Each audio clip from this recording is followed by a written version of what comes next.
And so you had a listing of patterns. And so you added the list of patterns to the debugger, and as soon as the deassembler encountered a pattern, it will replace it with the simpler form, with the simplified form. So it was an unobfuscator, but you needed to manually read the code, find patterns, find the translation of the pattern, and create a list of things like that. And so finally you obtained code like this, which is much easier to read if you're familiar with assembly.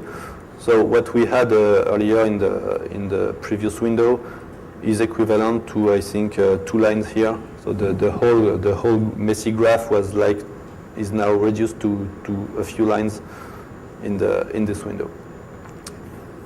So it was quite powerful, but we needed to have a heavy manual intervention with reading the obfuscated code, finding patterns, finding how to solve the patterns and stuff like that. So the next step was to add automatic methods to deal with obfuscation. So the T2 was a reversing challenge, and then we had to work on a real commercial protector. So we reused some of the techniques we used on the T2 challenge, but more generalized. So that's what Alexandre will present to you. Hi. So it works? Yeah. Okay. So the product we have studied is a real mainstream product that is used by millions of software, and sometimes it's also used, for example, on malwares. A big problem with protectors that use virtualization is that there exists actually no automatic tool to analyze this kind of protection. We know how to do some kind of automatic unpacking for classical packers from years now. Many solutions exist, for example, using instrumentalized virtual machine like VMware, or binary instrumentation like PIN from Intel. But there was no such kind of tool that exists for protectors that use virtualization. And one of the targets that one of the goals we want to tackle during this work was to propose a set of techniques that would allow some kind of automatic de-virtualization, or to break virtualization automatically, whatever is the virtual machine that is used by the protector. So for the particular target we have studied, like I said, it's a real-world virtualization-based protection. Not the whole program is protected, but inside your program you can choose to protect some part, the most sensible that may contain a secret or a code you don't want anyone to know. The code actually is virtualized and compiled into virtual code, which is called bytecode, that is executed using the embedded interpreter, or which is also called the virtual machine. And something very particular to this protection is that each virtual machine that is generated by this protector is unique. So there's a kind of polymorphism, and we also see how we solve this problem. Code is massively obfuscated, so that's something we have already worked on, and we already had a few techniques. We developed some news. And also we can have the list of all the instruction handlers quite easily. Instruction handlers is the small piece of code that will emulate an opcode for the virtual machine.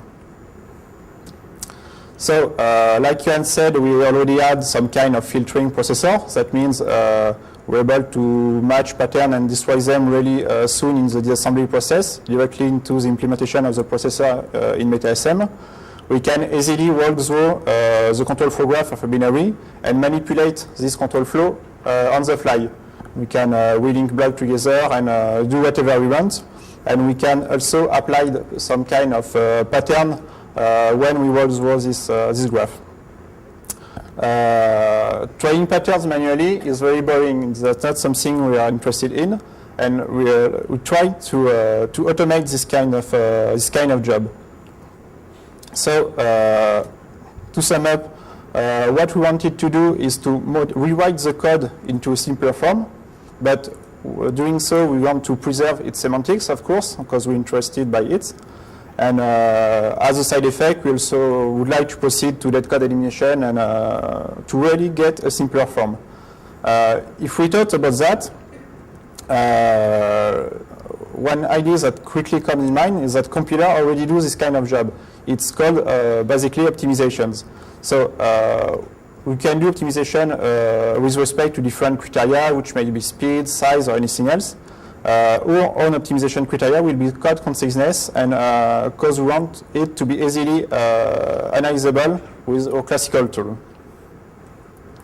So the approach we proposed in this first part to break the obfuscation was to add an optimization module to our control flow graph also module. So for each of the handler of the virtual machine, we will recover automatically its code and optimize it on the fly. So in order to do that, we have implemented few very classical optimization methods from compilers. For example, constant propagation. You can see that on the left you have the code that is not optimized, and on the right the code is optimized.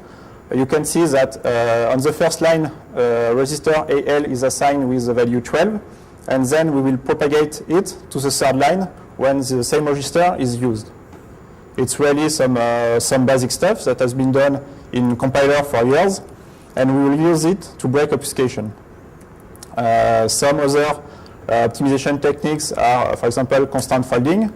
You may see that on the two-line CL register is assigned with this value, and then an operation is done just after.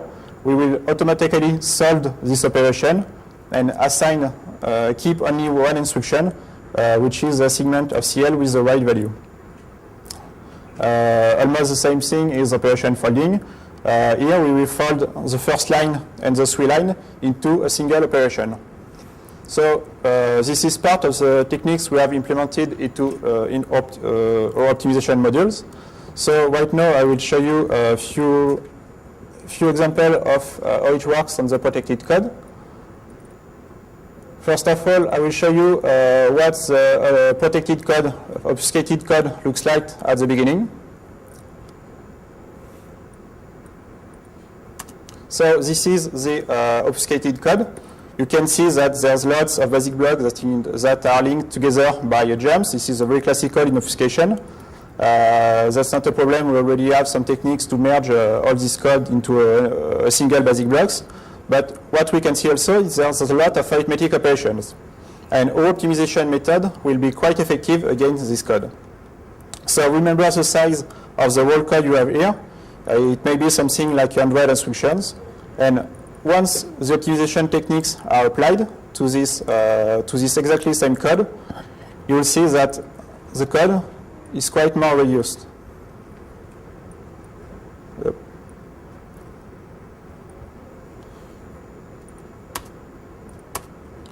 Okay, so now we have only five instructions, because our optimization techniques have been applied, and we're now able to, if we want, manually analyze this code. Now it's quite easy. I will not have analyzed the first code. It will be too long and useless.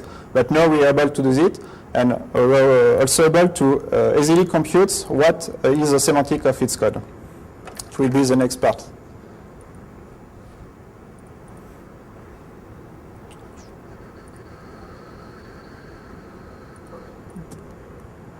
So now that we have break the obfuscation of the virtual machine, we are able to analyze all its code, all its internals. So what we'll try to do is to break code virtualization.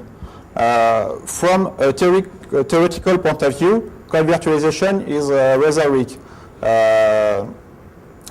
Something like 13 years ago, someone proposed a theorem, and that says that if you know the interpreter, then you are able to code a compiler from your bytecode to native code, to sum up. And that's exactly what we do. But this theorem was only a proof of existence, and what we'll show you here is that actually we can do this. So I will use, to do this, we used functionalities that Johan have presented to you, which is